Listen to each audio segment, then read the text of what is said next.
ठीक है सिवास साहब, अपने आप में ये बहुत बड़ी चेतावनी है, सावधान रहने की जरूरत है। हमारे संवाददाता मनीष भी हमारे साथ बने हुए। मनीष, आज की अपने आप में ये बहुत बड़ी खबर है। एक तरफ शांति वार्ता चल रही थी, दूसरी तरफ चीन ने एक बार फिर धोखा दिया है, लेकिन इस बार धोखे के साथ भारतीय सेना ने उनको मुंहतोड़ जवाब भी दे दिया। कोई अपडेट आपके पास?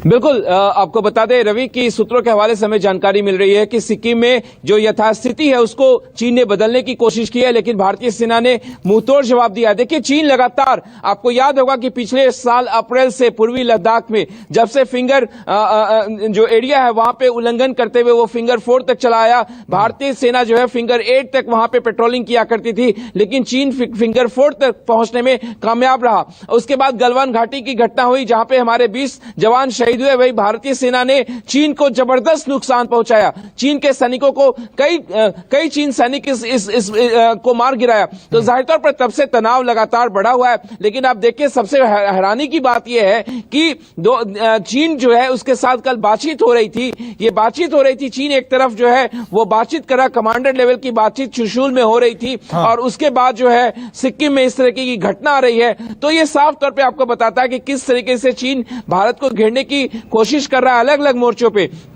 पूर्वी लद्दाख में लगातार तनाव बना हुआ है। आप देखिए पूरे इस ठंड में, आप ठंड में देखिए किस तरीके से चीन ने अपने सैनिक तैनात किए थे, तो भारत ने भी उसी प्रकार इस ठंड में कभी उस तरीके से तैनाती आज तक नहीं हुई थी। लेकिन अभी भी भारतीय सैनिक तैनात है। लेकिन अब सिक्किम में देखिए कि वो एक अलग मोर्चा खोलने की कोशिश कर रहा, तो जाहिर तौर पर यह बहुत ही सवाल खड़े करते हैं। चीन के जो उसके मंसूबे हैं उस पर सवाल खड़ा करता है कि एक तरफ वो बातचीत कर रहा है, दूसरी तरफ भारत के साथ वो अलग अलग मोर्चों पर कहीं ना कहीं मोर्चे खोलने की कोशिश कर रहा है। तो लेकिन सबसे बड़ी बात यह है रवि, और अच्छी बात है कि हर बार की तरह भारतीय सेना ने चीन को उसी की भाषा में, उसी के लहजे में जवाब भी दिया है। और मनीष, ये इस तरफ इशारा भी करता है, क्योंकि हाल ही में खबर सामने आई थी कि अरुणाचल प्रदेश के बहुत सारे ऐसे इलाकों में जहां भारत दावा करता है कि ये उसकी जमीन है, वहां पे एक बस्ती बना दी गई थी, पूरा का पूरा गांव बना दिया गया था।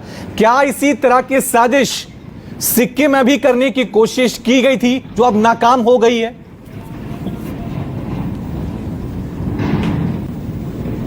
बिल्कुल, आप देखिए जो इससे पहले अरुणाचल की जो घटना आप बता रहे हैं रवि, क्योंकि आप देखिए वो जो लाइन ऑफ फैक्चुअल कंट्रोल है उसके वो जो हिस्सा था वो बताया जा रहा है कि वो चीन के नियंत्रण में था। वहां पे उसने गांव को बसाने की कोशिश की। जाहिर तौर पर ये कहीं ना कहीं जो प्रोटोकॉल है उसका उल्लंघन है, लेकिन चीन लगातार इस तरीके की हरकतें करता आया है बॉर्डर, आपको LAC के उस पार। अब सिक्किम में भी जो है वो यथास्थिति बदलने की कोशिश कर रहा था। आपको नथुला पास के पास वो यथास्थिति जो है वहां पे बदलने की कोशिश कर रहा था, लेकिन भारतीय सेना ने उसी के भाषा में उसको जवाब दिया है। हालांकि जो आधिकारिक बयान है उसका हम इंतजार कर रहे हैं रक्षा मंत्रालय की तरफ से, सेना की तरफ से। लेकिन आपको बता दें कि ये जो घटना है वो चीन के मंसूबों को उजागर करता है। एक तरफ बातचीत के मेज पे कल लगातार बातचीत होती रही, घंटों लंबी बातचीत हुई है। उसके बाद ये सामने बात आ रही है कि सिक्किम में यथास्थिति बदलने की चीनी सेना ने कोशिश की है। रवि, ठीक है मनीष, हमारे साथ अशोक सज्जनार साहब भी बने हुए। अशोक साहब, जिस तरह से ये घटना एक के बाद एक घट रही हैं, गलवान की बात करें, अरुणाचल की बात करें, और अब सिक्किम में देखने को मिले, ये माने कि अब कई फ्रंट पे चीन से लगातार हमें चुनौतियां मिलना अब शुरू हो गई है। चीन को किसी भी मामले में अब हम हल्के में नहीं ले सकते। विश्वास के तौर पे तो बिल्कुल उस पर ट्रस्ट ही नहीं किया जा सकता किसी भी मामले पर। बिल्कुल ठीक कह रहे हैं रवि, मैं आपसे बिल्कुल सहमत हूं। जो बिल्कुल विश्वसनीयता तो चीन के साथ, जैसे मैं कह रहा था, न केवल भारत का परंतु पूरे विश्व का एकदम बिल्कुल ही नीचे स्तर पर आ गया है। इसीलिए देखिए सभी कह रहे हैं कि वहां पर सप्लाई चेन्स हैं वो वहां से हटाई जाएं, वो किसी और देश में, भारत में लाई जाएं। और देखिए ये चीन की विस्तारवादी नीति है, भारत के विरुद्ध कर रहा है, साउथ चाइना सी में कर रहा है। आप देख रहे हैं और देशों के विरुद्ध उसने ऐसा अपनी मसल फ्लेक्सिंग शुरू कर दी है। परंतु देखिए भारत के पास भी रवि बहुत विकल्प है जिसका हमने अभी प्रयोग किया है, शुरू से प्रयोग किया है। एक तो हमारे पास है आर्थिक विकल्प है। आपने देखा है 200 से ज्यादा हमने उसके एप्स को बैन किया है, उससे उसको बहुत नुकसान पहुंचा है। और भी उसका जो यहाँ पर हमारे यहाँ निवेश होना है, हमारे साथ व्यापार होना है, उसको हम बहुत नीचे लाएंगे। और वही एक चीज है जो कि उसके ऊपर प्रहार कर सकती है, जो कि उसके ऊपर दबाव डाल सकती है।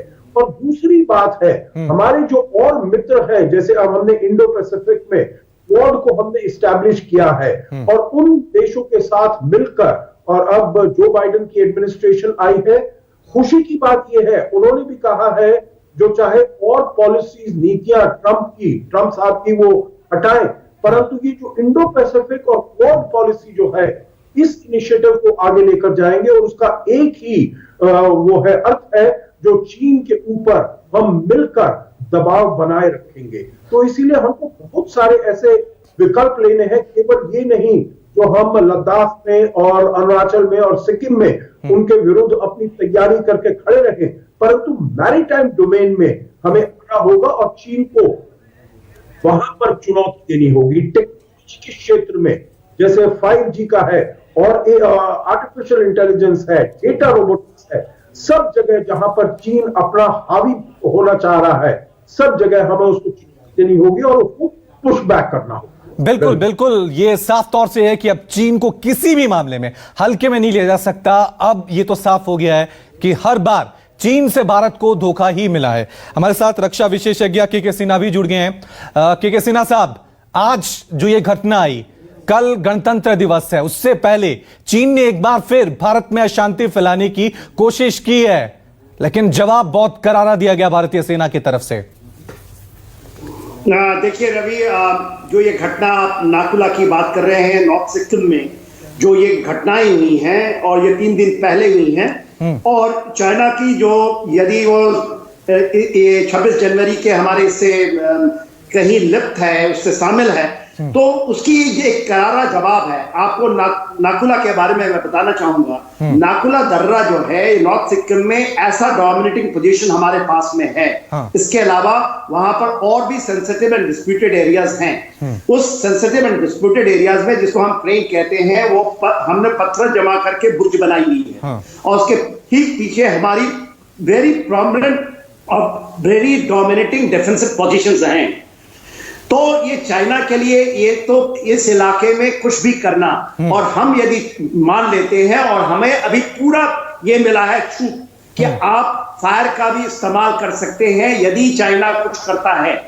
तो यदि, तो आपने झड़प में देखा, तो झड़प में शायद फायरिंग नहीं हुई है, तो इस इलाके में पहले भी, मैं इस इलाके का मेजर जनरल ऑपरेशंस रहा हूं, पूरे इलाके का मुझे चप्पा चप्पा पता है, और हम करते रहे हैं पहले जी। केवल हमारे उस समय हाथ बांध दिए जाते थे कि आप इससे आगे करेंगे नहीं। अब हाथ खुले हैं, और आप देखिएगा, चाहे ये इस लद्दाख का इलाका हो, या आप देखेंगे कि जो हमारा अरुणाचल है, सिक्किम है, सेंट्रल सेक्टर्स हैं, इसके ऊपर में हम बहुत ज्यादा डोमिनेटिंग में हैं।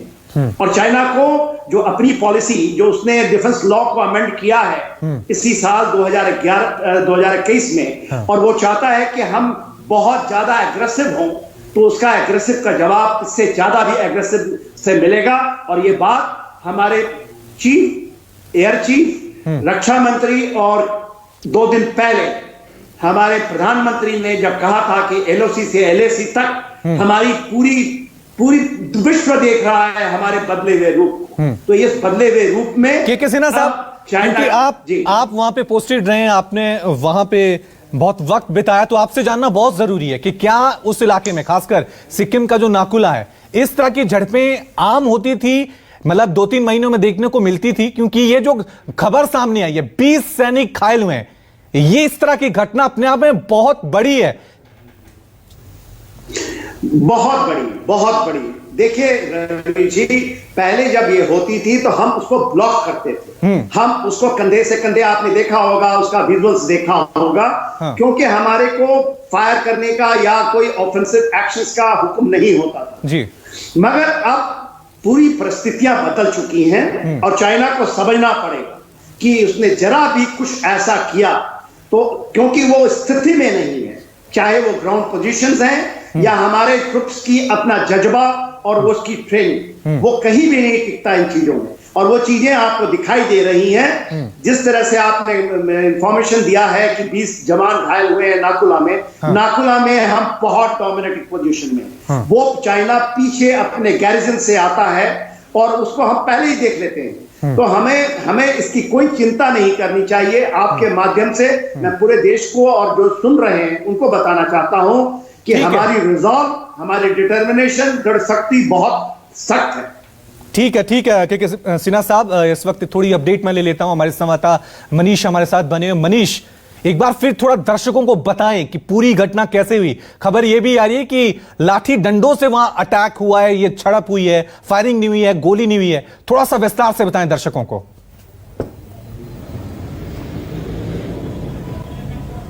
देखिए रवि, जैसा कि के सिन्हा साहब ने भी बताया आपको कि वहां पे गोलियां इस तरीके से नहीं चलती हैं। जो घटना हुई वहां पे झड़प होती है। और जब भी एलएसी पे भारतीय चीन और के सैनिक आमने सामने होते, चीन हमेशा से जो आपकी एलएसी है उसको यथास्थिति वहां पे बदलने की कोशिश करता रहा है। तो वहां पे गोलियां इस तरीके से, ये एक पहली बार घटना हुई थी आपको गलवान में इस तरीके की हमने घटनाओं को देखी थी। लेकिन उसके बाद से जो है इस तरह की झड़प की तस्वीरें पहले भी हमने देखा। आपको याद होगा कि डोकलाम में 2017 में चीन ने यथास्थिति बदलने की कोशिश की थी, लेकिन भारतीय ने कूटनीतिक सफलता उस समय देखी, भारत की पूरी दुनिया ने, कि किस तरीके से डोकलाम में चीन को पीछे हटना पड़ा था। उसी तरीके से अभी सिक्किम में जो है नाकुला जो दर्रा है वहां पे उसने यथास्थिति को बदलने की कोशिश की। लेकिन आप समझिए कि भारतीय सेना वहां पे बहुत ही मुस्तैदी के साथ डटी हुई है। आपको बता दें कि 20 जो है सैनिक उसके हताहत हुए हैं, लेकिन आपको बता दें कि ये धक्का मुक्की बिल्कुल हुई है और चीन के जो मंसूबे थे उस यथास्थिति बदलने की उसको नाकाम किया गया। और देखिए पूर्वी लद्दाख से आपको पता है कि अप्रैल 2020 से चीन लगातार इस तरीके की हिमाकत करता रहा है। हमने पूर्वी लद्दाख में देखा, अरुणाचल में आप देखिए एलएसी के उस पार उसने गांव में एक गांव को बसा लिया। अब ये सिक्किम में अलग मोर्चा खोलने की कोशिश कर रहा है। जो हमारे सोर्सेज बताते हैं आपको रवि, 2021 का जो साल है वो बहुत ही महत्वपूर्ण रहने वाला है, क्योंकि बिल्टअप देखिए आप लद्दाख में, पूर्वी लद्दाख में बिल्टअप देखिए, उधर से भी तैनाती और उसी के भाषा में भारत ने उसी प्रकार की तैनाती कर रखी है। और जब ठंड घटता चला जाएगा तो उसके बाद कहा जा रहा है कि कुछ बहुत कुछ वहां पे देखा जा सकता है। तो उसका इस समय आकलन करना बहुत मुश्किल है, अभी अनुमान करना। लेकिन आपको बता दें कि पूरी ठंड में ऐसी तैनाती कभी नहीं हमने पूर्वी लद्दाख में देखी थी जो इस वर्ष हमें देखने को मिली है। और भारतीय सेना पूरी तरीके से सतर्क है। कहीं भी चीनी सैनिक कहीं भी ऐसी हिमाकत करेगा उसको उसी की भाषा में जवाब दिया जाएगा। लेकिन आपको बता दें कि धक्का मुक्की हुई वहां पे। चीन ने एक बार फिर धोखा दिया है भारत को। सिक्किम के नाकुला में जिस तरह से झड़प हुई है उसके बाद साफ तौर से कह सकते हैं कि चीन धोखेबाज है, चालबाज है। लेकिन आपको बता दें कल ही भारत चीन के बीच 9वें दौर की बैठक हुई। कल सुबह करीब 10:30 बजे शुरू हुई बैठक, देर रात 2:30 बजे तक चली, यानी करीब 15 घंटे तक भारत और चीन के बीच सैन्य स्तर की बैठक चली। बैठक में भारत ने चीन को साफ कहा कि पीछे तो पूरी तरह से हटना पड़ेगा। भारत ने अपना रुख साफ करते हुए कहा कि टकराव वाले क्षेत्रों में डिसएंगेजमेंट और डिसएस्केलेशन की प्रक्रिया को आगे बढ़ाना चीन के ऊपर है। करीब 2.5 महीने बाद भारत और चीन की सेनाओं के बीच कोर कमांडर स्तर की 9वें दौर की बातचीत हुई। लेकिन नतीजा क्या निकला आप सभी के सामने है।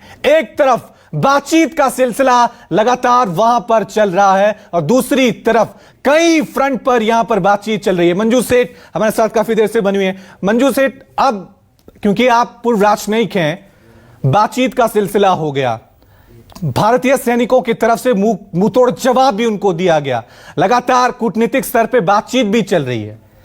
चीन को सुधारने का आगे रास्ता क्या होगा, यह सवाल सबके जहन में है। कैसे सुधरेगा चीन?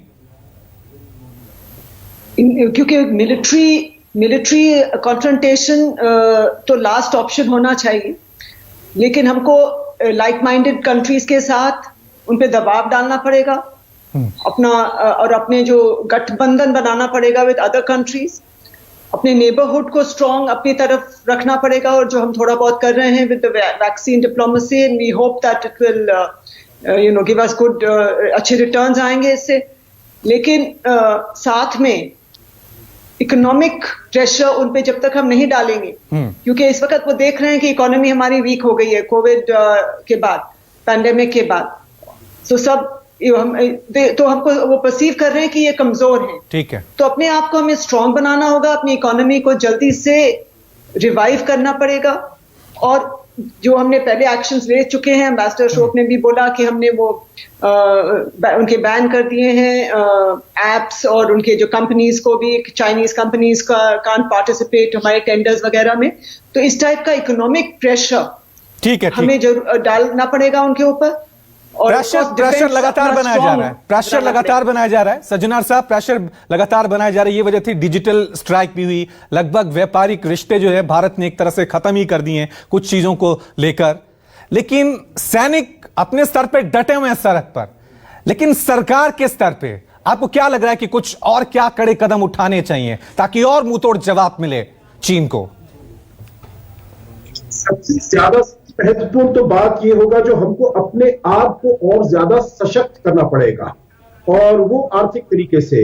ये जैसे अब मंजू जी बता रही है, बिल्कुल ठीक है, जो हमारी इकोनॉमी को काफी धक्का पहुंचा है कोविड पेंडेमिक से। हाँ। परंतु उसके बाद ये भी देखना है जो अगले साल में, इस साल 2021 के साल में फाइनेंशियल ईयर जो अप्रैल से होगा, उसमें हमारी इकोनॉमी एकदम रिबाउंड करने वाली है। ये सभी तरह उसने कहा है, न केवल आरबीआई वगैरह परंतु वर्ल्ड बैंक, आईएमएफ सभी ने कहा है जो करीब 10% हम ऊपर बढ़ेंगे। और उसके साथ साथ देखिए बाइडेन एडमिनिस्ट्रेशन के साथ हमें बहुत मिलकर, क्योंकि ट्रंप का था, ट्रंप के साथ भी वो अपना ट्वीट से अपनी फॉरेन पॉलिसी ठीक है सज्जनर साहब, थोड़ी सी समय की कमी है। आप सभी तमाम मेहमानों